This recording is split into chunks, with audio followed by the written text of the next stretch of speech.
Hey everybody, my name is Christian and I'm a mix engineer. Today we're diving into Mula by Connor Price and Big Sean. Let's dive in. All right, so this is a cool one because we got Big Sean on this track, but I'll show you how I did that in a little bit. Let me go from top to bottom here. So there's 4 tracks and it's like kind of laid out pretty weird. Like there's all like bass and music stuff here.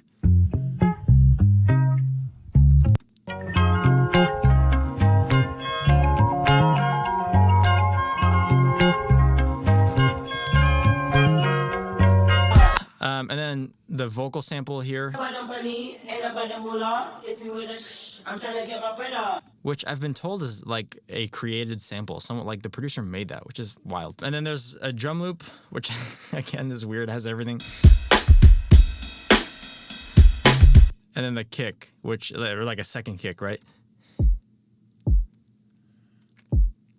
So right off the bat, there's like some pretty strange layout stuff going on here. So you just have to kind of work around that when you're given something like this. Obviously, this is the main thing that I need to prioritize, this drum loop. And for starters, the production's great. It already sounds great, right? So everything's just like volume, if that, like a little bit of EQ stuff. But you can just kind of see here what's going on. I have my normal transient shaper that you guys know is my favorite plugin. Just a little bit of attack to like help it pop.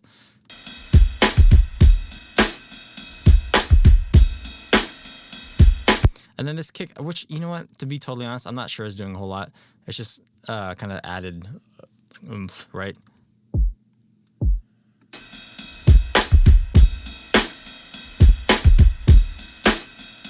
Clearly, I didn't do a good enough job gain staging. I probably should have turned this clip on to let it not clip, but you know what? Whoops. And then on my drum bus, I have this tape machine. This can be a really cool thing to add on drum stuff, but just be careful because the low end that this specific tape machine adds is really crazy. Plus, it adds like 3 or 4 dB of volume in general.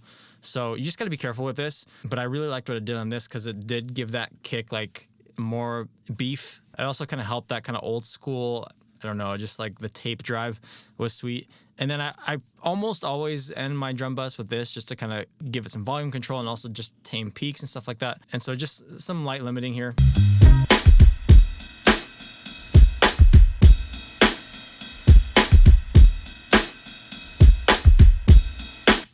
Okay, and then we dive right into everything else here, and I literally labeled it everything else because that's what it is. There's just, you know, I wanted more bass here. There's some weird frequencies kind of going on in the mids, but, you know, that's what you got to do when you have stuff going on, like all in one track.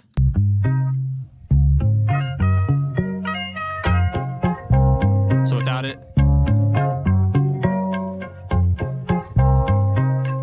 I just wanted that bass to hit, you know, like there wasn't a whole lot of that subby stuff going on. And then this vocal thing, I'm not even sure. Oh yeah, okay, I high passed it.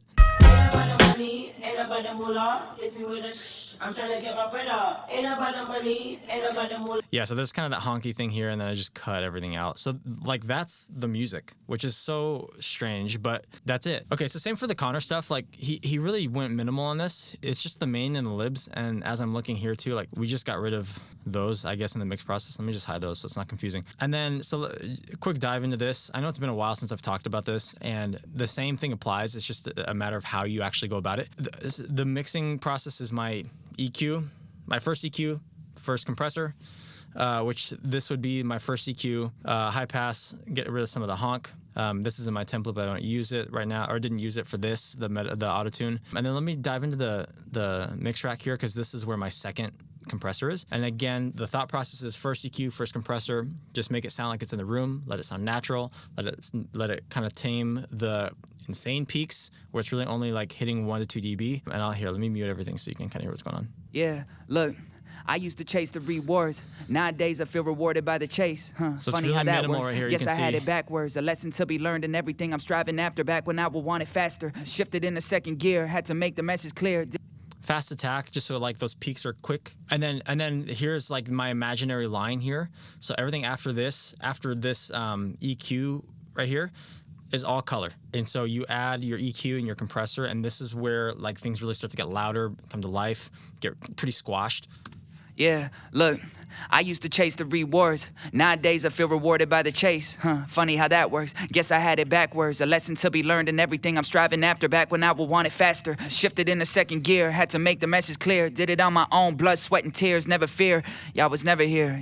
And then de-esser. Yeah, look, I used to chase the rewards. Nowadays I feel rewarded by the chase. Funny how that works. My de-esser template stays at 7K, especially because this is just the shelf. And so it gets everything above 7K and it just tames it, tweak it if needed. But I find that you can just kind of use that almost always, especially for like just an initial de-esser. Sometimes you really need to dive in and fix the S's. And if that's the case, I kind of go in manually and fix that. But generally, this is an easy, just like an easy fix the threshold, bring it down. It cleans up a lot of the S's right off the bat. No fresh air today. Sorry, folks. I know everybody's so sad. I didn't use the parallel overdrive, even though I have it. I did use the smash, so you can hear the difference here. Yeah, look, I used to chase the rewards. Nowadays I feel rewarded by the chase. Funny how that works. Guess I had it backwards. A lesson to be learned in everything I'm striving after. Back when I would want it faster. Shifted in the... It's really not there a whole lot. It's pretty low. You can see right here. It's minus 14. The biggest thing that I find from the smash is a lot of tone, actually. Like, it's not even... There is some of that compression sound that is in there, sure. But I get a lot of beef from the like, smash parallel. There's a lot of warmth. It's like 400 hertz and then like a lot of high end. Like when I push that, that's a lot of the sonic tone that I get from that. And so you just have to watch out for it. I do find that the smash parallel is like my pop radio fader. Like the more I turn it up, the more the vocal sounds like, you know, typical standard like slammed radio kind of vibe. So that's why I have it here and I just blend it into taste because it can sound really good, but you can also overdo it really quick. So I have just one verb on this. No delay here. It's the Luscious Plates by Slate. I like to mess around with different verbs. This has been a fun one lately. The silver plate, like all these plates sound pretty cool. And because it's so subtle and so quiet in the song, like in the context of the song, you know, you don't really need like a whole lot of character from a verb. You just kind of need like a solid plate. And I think this plugin's great. Now, as far as Big Sean stuff goes, so he sent me everything like dry, wet, ad-lib stuff. Like he sent me, you know, a solid bit of things, but I ended up using the live, excuse me. I ended up using the wet from what he sent because it already sounded great. He had a lot of this treatment that I didn't want to recreate. And also, to be fully honest, there was like a super last minute component to this. Like, let's see, this is Friday. I think he sent it 2 Thursdays ago. So this was like a really late in the process situation. And so we just like threw it in there. Connor had a second verse on this that we ended up just like replacing with Big Sean, which is awesome. But what he sent was just, it sounded great. So like here, let me mute this real quick. Sean Dunn, hey, delay my satisfaction, manifest versus action. I'm barely scratching the surface, cause what you know just a fraction. They trying to disturb my peace like I got an Atlanta accent. Say money's the root of evil, but tell me what's evil backwards. Yeah, tell me what's evil backwards. Sometimes change.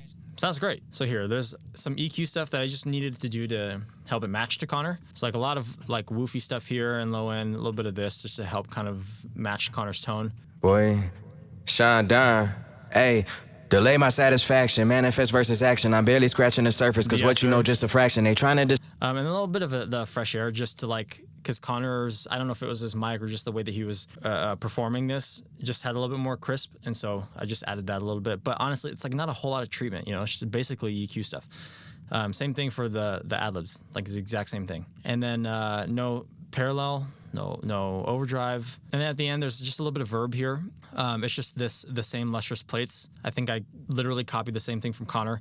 Why I did that though is because the way that this song ended needed to just kind of trail off a little better than what it currently had. So I had that plate on there so it wouldn't just like die off so hard, like it would trail off a little bit. And then here's my mix bus situation. And so I really have grown to like love over the last probably 6 months using processing on the instrumental and acapella buses.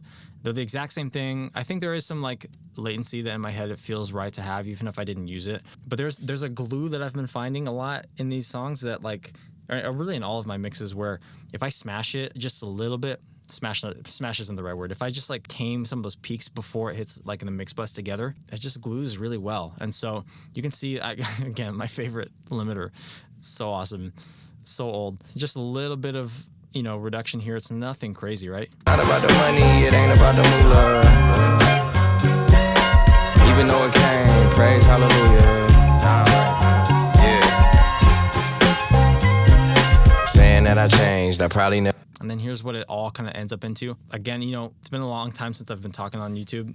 It's been a long time since I've done these mix breakdowns, but it's still kind of the same. You know, I really love this Gold Clip Pro L2 combo. It was, you know, It was something that was suggested by a friend of mine, and I have used it like on everything, it feels like, especially because it just hits that hip hop thing so well. So for gold clip, I've just been messing with the ceiling. I put the clipper on modern and box on modern, and then I turn the saturation stuff off right here. I really just want to use this as standard clipping. I could mess with the the input, the output, and all that stuff, but I just find that if I clip around like 2 to 3 dB, it does a really good job of just like killing some of those crazy transients before it hits the limiter. And so I've been doing this a lot over the last like 2 months of just ceiling work, and then really slamming everything harder, messing with the attacks and stuff on the final limiter. And so that's been kind of a technique I've been working on lately. Is just like ceiling, don't touch anything else, and then do more work in this final Pro L2. And with that said, here's all of it. Chased the money till I realized it was running from me. Now scratched that, I made a plan, now I'm the one that is running too. Fast track to that is doing what you love to do. 100x the investment in myself when y'all lost faith, I knew that it was coming through. The difference is you did it for the cash, and I did it cause I wanted to. Though it's not about the money, it ain't about the moolah. And that's it. Song is so sick. Mula by Connor Price and Big Sean. Such a freaking awesome opportunity to mix a Big Sean song. Not like I mixed a whole lot, as you can see, but it's just cool to be a part of it, you know. But anyways, glad to be back. If you made it all this way, thanks for watching. I appreciate it. See you next time.